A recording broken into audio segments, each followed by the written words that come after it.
Hey everyone, it's been a while since I've done any videos, so I'm back, get back into it.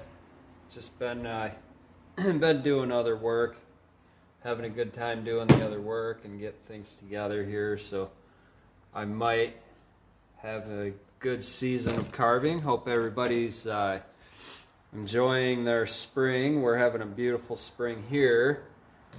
What we're doing today is we are switching cases. This is a saw.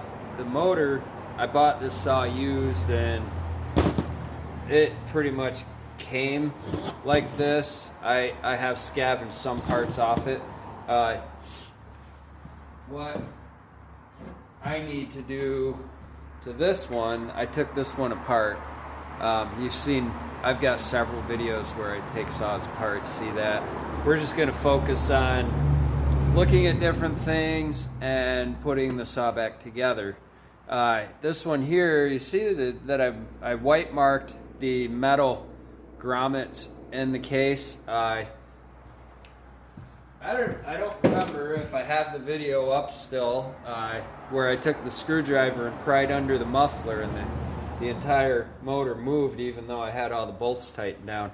What happens is those little metal grommets, they're heat fit into the case in the factory, and when they come loose, then your motor's going to be loose, and then it's going to, if you have movement here up and down, it's going to possibly start hitting your coil and messing up your coil. It's also going to wreak a little bit of havoc with the oil or gears because there's a worm gear in there. This little worm gear is what drives the splines on your oil gear, and your oil gear is this little guy right in here. Right there. Sorry, I'm kind of having some issues with seeing what's on the camera because of the sunlight. I may have to close that door and turn the sunlight off.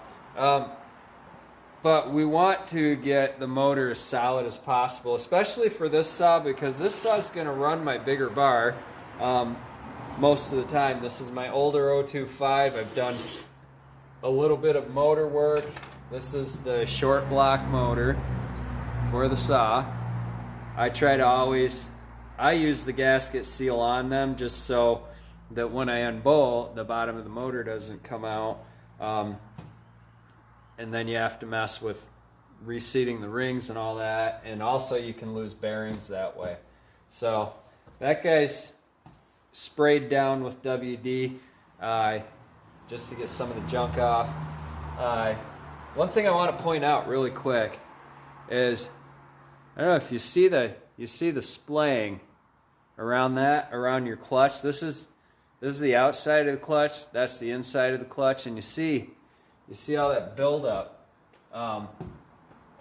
That's from using canola oil, and you can see right here. I just peel that off. That's things to keep in mind with using canola oil, is canola oil likes to gum up and harden up over time. And what happens with the finer sawdust and the canola oil, you actually get like a concrete buildup on things. Makes its own little sort of concrete. You see I'm just working in. This is just a simple scraping and cleaning that I could do on the clutch. The other thing I can do, because I keep extra clutches on hand all the time, there is an extra clutch on here that hasn't been used in canola, so probably when I pull that off, I'm just going to use that one. This one is perfectly good. In order to get most of that off, what I will do is make a solution of, if you get Gojo hand cleaner, you can actually just pour out the liquid part and put this in and it'll loosen it up and you blow it off. You can also use fast orange. hand cleaner. That's a good cleaner for getting rid of canola buildup. The other thing here, I don't know if I showed that video where I had a lot of buildup. You can see in the hub there is some buildup around the rim. I just go in. What this is going to do, it's going to make your hub wobbly because the weight's going to be thrown off. It's going to add extra weight to that. So you see all the buildup on the front there too. And all that, getting rid of all that, it's just going to make your saw run a lot cleaner and more efficient. Here too, this is a 1/4 pitch sprocket. I'll probably soak this and blowing it off could get most of the stuff that I could do later. Because today, we're going to be putting the 3/8 pitch on our saw at the final process. Because that bigger bar requires 3/8, low profile. Here's another, this one's important. Look at your heat shields for your muffler. You see all that encrusted stuff on there? That is canola oil, and I've actually had that catch fire before on a really hot day, on a really hot saw that I was using for long periods of time. So every time after you use the saw, you know, at least once a week, you get a little bit of WD-40, you spray it in behind your muffler and blow it out, blow the fins out. So a lot of this buildup on there too is from canola oil. A lot of it's going to come off. Whatever doesn't, I'm not real concerned if it's not around the exhaust. But you see here, just go in there and dig at it. And the stuff builds up and cakes all over everything. That's why you want to do regular cleanings. Now, it's built up pretty heavy in here in the side vents. So I do want to get rid of some of that. And you can use end of a hacksaw blade as I'm using, or a scraper or utility knife. Just don't cut stuff.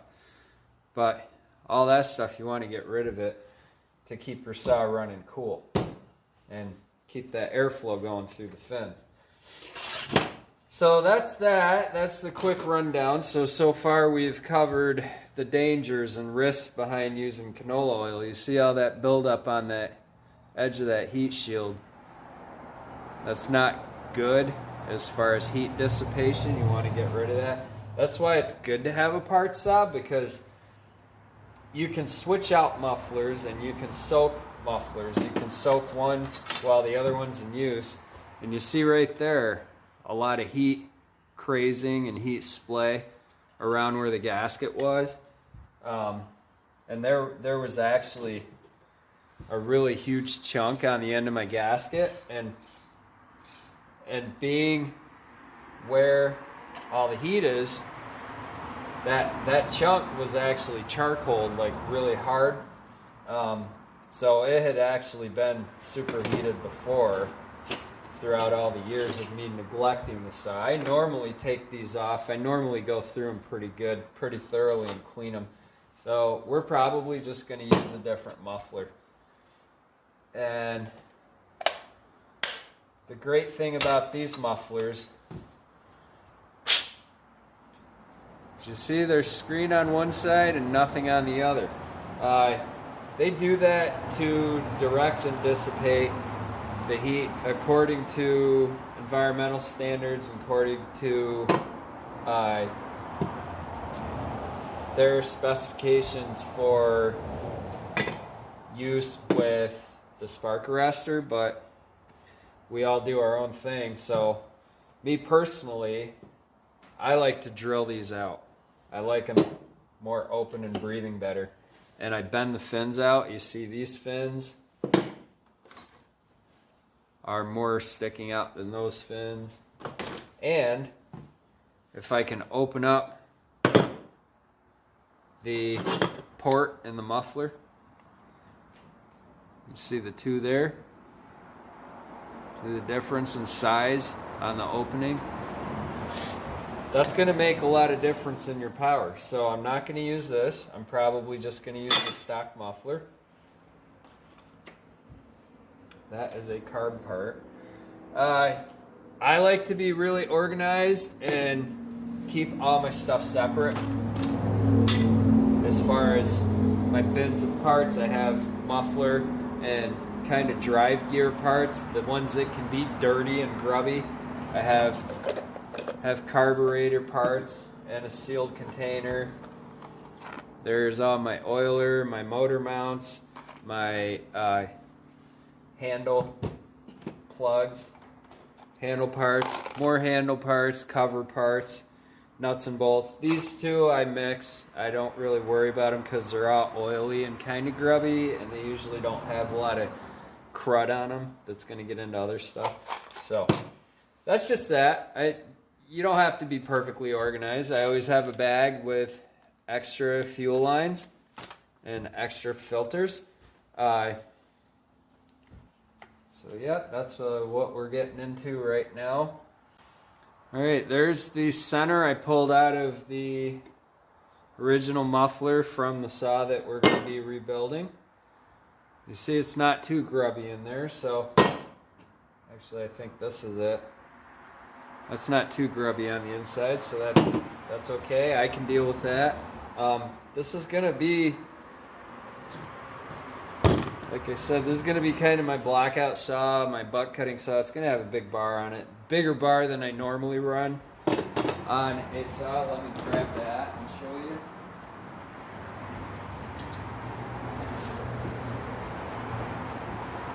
I just got this bar.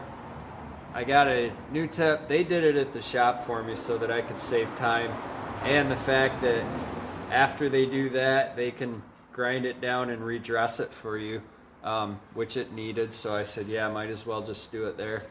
This is, I think, about a 28-inch bar. It's a McCulloch, old McCulloch, so it fits. It fits the body of the saw perfectly, and I ground out, cut out some new chases for it. With the adjuster on there, I can't really fit it tight, but you see the groove fits. So the rest of it, you can make it work really easily without worrying about your groove and your orientation of your oiler port. You can do this with a 250. I don't recommend it unless you know the possibilities of what problems you could have. Like using a bigger bar like that, you're going to need to add power to the motor, and which I did through some transfer port grinding, and I actually shaved the piston down a little bit on this motor, so it loosens the compression. It gives a little bit more air, gives it more fuel in there, so when you're really barreling on it, it pushes that fuel in. So here's our drilled out center block for the muffler. Now if you look inside there, you see all the burrs? I opened these up a little bit and I drilled 7 new holes. Now you see the burrs even on top there, and you see them on the inside. You want to get rid of those, and what I'll use is like a Dremel tool with a little diamond grinder. You want to get this as clean as possible before you put it back on, because 2-stroke motors draw in from both ends and they push out from both ends. So you do risk the danger of sucking fine metal dust into the motor and ruining it if you don't get rid of the burrs, and if you don't clean it well with like a carb cleaner spray after you final grind. This is the original. This is how they come stock. And here's mine, Swiss cheese. Right? So that's going to let all that airflow go through. The only purpose of this, I mean, I guess you could get crazy with it if you wanted to drill side holes too. Might make a cool sounding saw, because the idea is with these blocks, you want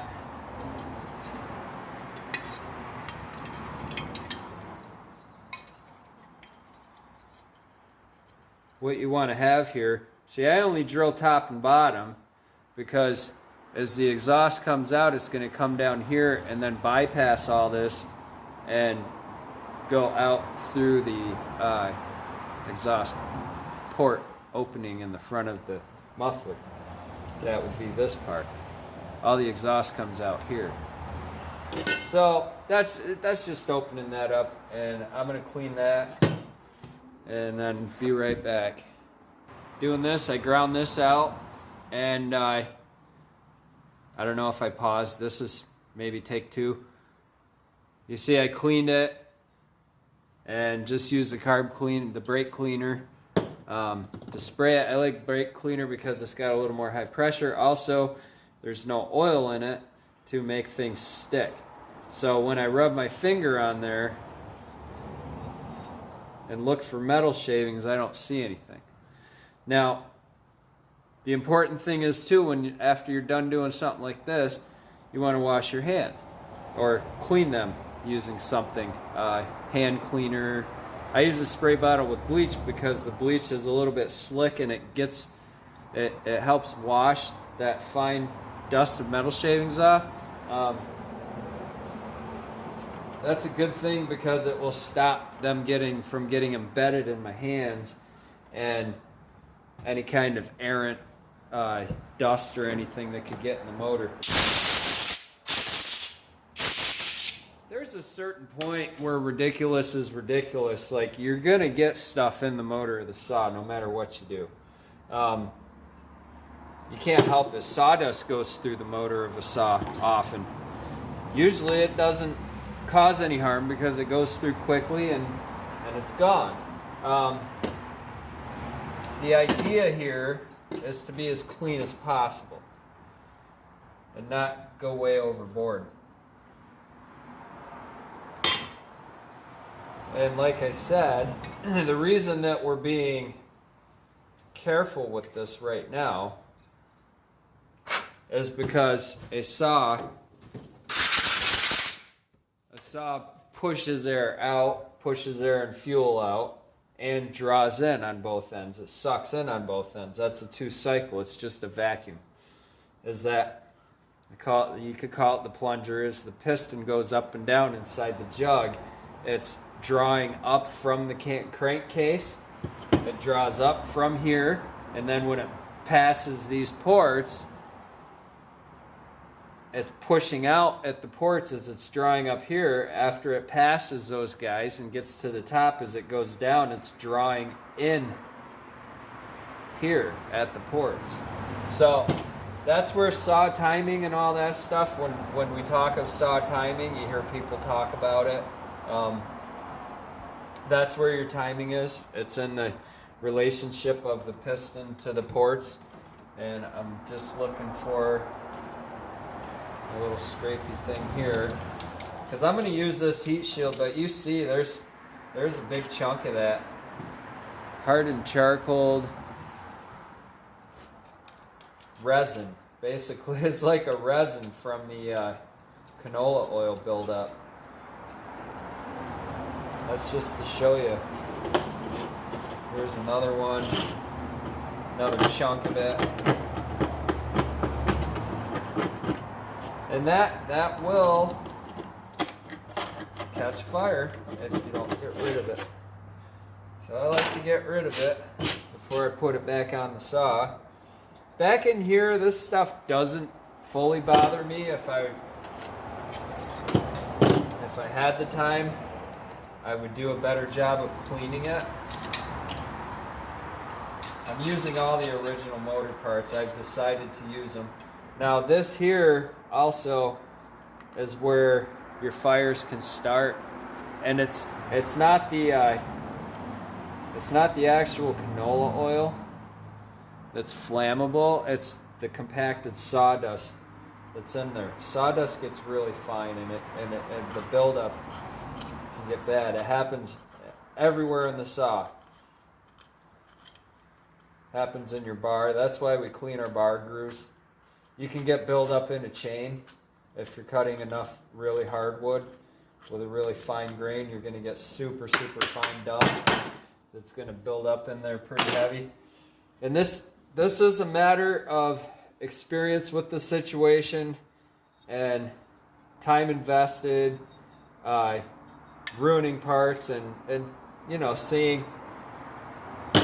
knowing what extent I need to, like how far I need to go with the cleaning, how picky I want to be. You see, even there's some buildup from the canola. You can get them perfectly clean, you don't have to. The idea is to get rid of the stuff, the buildup, the stuff that's actually going to potentially catch fire. That's all that we want to do. We want to just safety, because it's going to build up again quickly.